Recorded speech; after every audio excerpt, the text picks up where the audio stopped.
here. Bryson Washington is a kid that is not progressed, I think, physically and kind of on the field as quickly as a lot of people would have thought he would. But I think he's a guy that they're going to need to count on to maybe give them some minutes this year. I would say if there's any question on depth on the defensive side of the ball, I think safety is probably that biggest question. Mark, when you look at, you probably have Delaren Turner-Yell as one of your starters at the safety position. It looks like Key Lawrence might be that other guy with Pat Fields maybe kind of being the swing guy and rotating in. But after that, Bryson Washington might be a guy that needs to play some snaps for Oklahoma. So how he wasn't as far along as I would have thought he would be in the spring. Haven't really seen a whole lot of him in the fall, but yeah, he's a guy that's going to need to play some minutes for Oklahoma in some capacity, I think, this year. As I read this, not necessarily just the Oklahoma passing game, but the receivers specifically being challenged. So you take the pass rush out of it, and we're just talking about secondary play. For me, Texas, Iowa State, and TCU come to mind right out of the gate. Oklahoma State, though, may have had a top 2 or 3 defense in the conference last year as well, in terms of just having the kind of athletes in the secondary to put up a fight against the OU receivers. No, I think you're spot on, Mark. Those are the teams that I would have mentioned. Certainly early on. Nebraska's interesting. I don't know. I've seen a lot of good things out of them in camp, just in terms of maybe they're a team that can kind of turn the corner a little bit. But I think if anyone would in the first 3-4 weeks of the season, I think it would be Nebraska, certainly.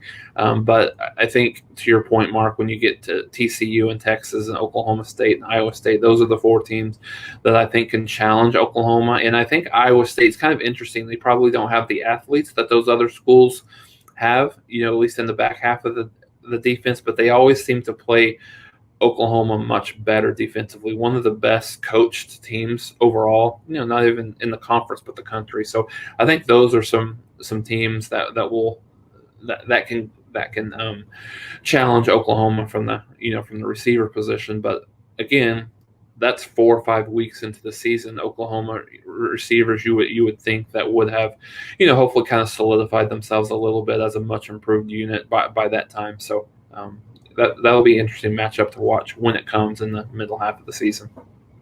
Nebraska is returning 10 starters on defense, and the one spot that they missed a starter from last year is at cornerback, and they actually got a transfer in from Ohio State, Tyreek Johnson, who was a 5-star, hasn't done anything at the collegiate level.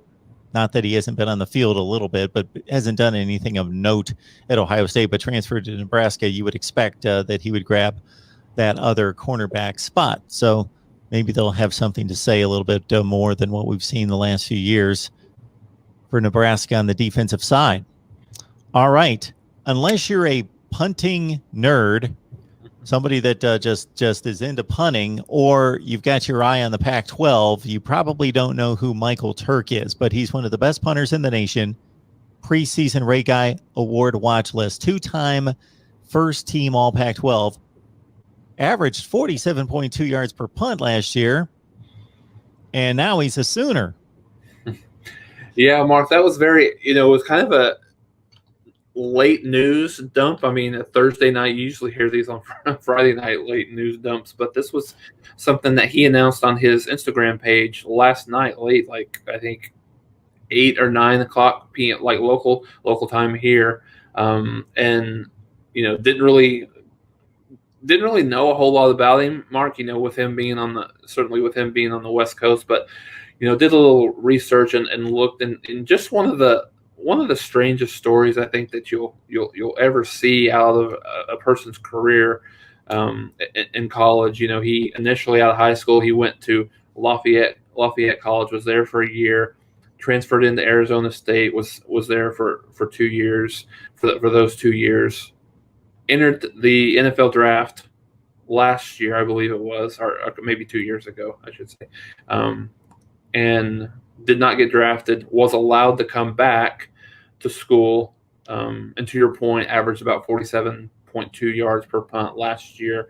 And so honestly, it's a good get for Oklahoma, an area, Oklahoma has a lot of talent, a lot of depth at all areas of the um, on the field on both sides of the ball. Punter's probably a position where they're probably the weakest at. You look at a guy named Maurice Munchau, who's been the starting punter for the last couple of years for Oklahoma, only averaged a little bit over 37 yards per punt last year.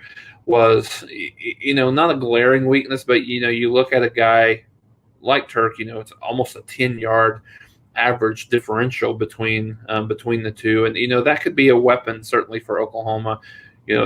You don't see a team like Oklahoma punting an awful lot. However, when they do, it could be a valuable weapon. So I think he's a guy that certainly will challenge, obviously, right away. But I would venture a guess to say that he's probably the guy that Oklahoma will use. Certainly, to your point, Mark, of one of the top punters in the country, definitely top 10 overall in the country, and a guy that, just a position that Oklahoma has that's struggled a little bit over the last couple of years, and they'll, be in a position to be much better this year now.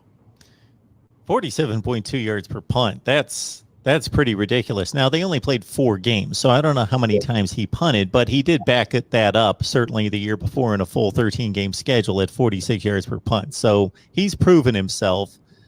He's certainly not looking to get many game reps, though. Going forward, so I guess he's good with what he's put on tape for the NFL scouts to date, and he should be pretty good to go unless he has a turn for the worse in terms of his NFL future. Because man, you pick up 10 yards per punt, that's crazy. Because even if Oklahoma churns it up on offense the way we expect, what are they going to average? Maybe 2 to 3 punts per game, 3 punts. So he's going to punt it 35 or 40 times this year, and you're going to add 350 or 400 yards of field position over the course of the season. Oh, absolutely. And you think about it, Mark, there's going to be a couple of games, certainly, that Oklahoma is going to be not at their best on offense, right? I mean, you're gonna have those games, and you may have those games where you rely on your defense a little bit more, than you have in the past, and maybe that's a different. I don't know. Maybe that's a different decision that Riley will make, having a weapon like that at punter. When you look at an opportunity that Oklahoma would have, maybe to pin a team deep as opposed to going for it on 4th and 5 from your opponent's 45-yard line, say. So I think that's another interesting plot twist in the 2021 season for Oklahoma, for sure.